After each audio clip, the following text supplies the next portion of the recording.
Hey guys, welcome back to my channel. In my last video, I showed you guys how to make a circle pattern, and in today's video, we're going to use the patterns we made and make our own circle skirts. If you haven't seen the video on making a pattern, I'll put a link to the video in the description box. So let's get started. To put together our circle skirt, we're going to need fabric, fusible interfacing, an invisible zipper, double fold bias tape, scissors, and your pins. Let's get started cutting out our fabric. If you're doing a full circle and can fit the entire width on the fabric, fold your fabric in half so it can accommodate the width of your pattern. If not, you'll be cutting two half pieces instead to make your full circle. Pin your pattern onto the fabric so that the straight edges align against the fold of the fabric. If you have a half or quarter circle, just place your pattern down onto the fabric normally, then cut it out.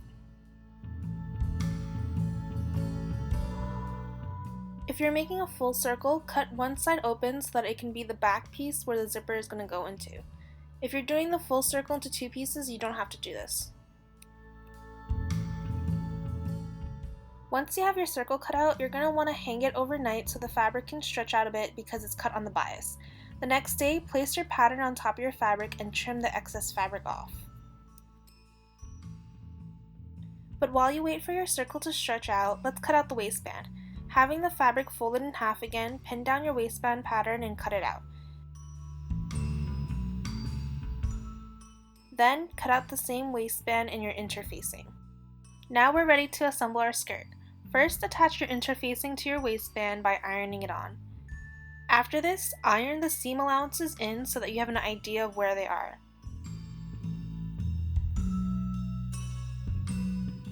Then, fold the waistband in half and iron it to get an idea of where the middle is.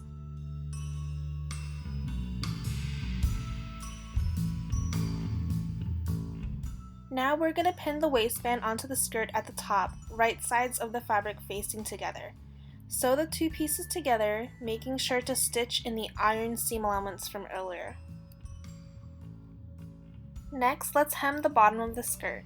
I like to do this with bias tape, but if you don't have or want to use bias tape, you can do a rolled hem instead. Using bias tape, I open up one of the sides of the bias tape and pin that along the edge of the skirt, right sides together, then sew along the line on the bias tape.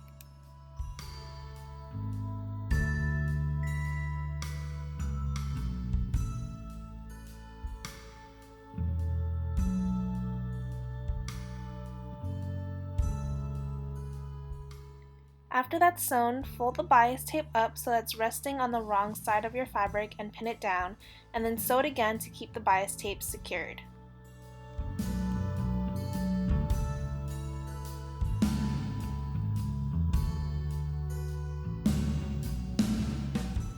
Now we're going to attach our zipper. Place the zipper starting at the middle point of your waistband that we ironed down from before. Have the zipper front facing the right side of your fabric, and using a zipper foot, sew down the length of the zipper. Then repeat this on the other side. When sewing your zipper on, make sure that the seam allowance at the waistband is facing up towards the waistband and not down facing the skirt.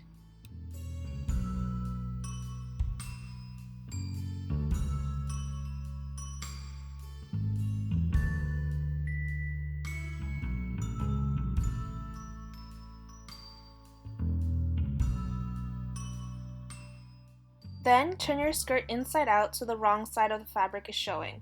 We're going to close up the rest of the skirt by sewing a line from the end of the zipper to the end of the skirt.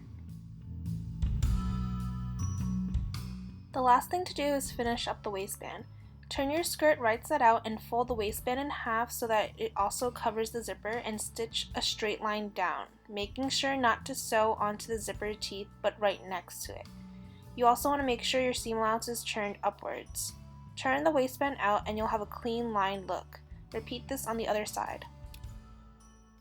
To close up the rest of the waistband, I like to use the stitch in the ditch method.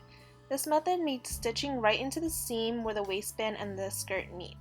You may want to pin your waistband together before sewing so that you can make sure that when you're sewing, you're catching the other side of the waistband underneath.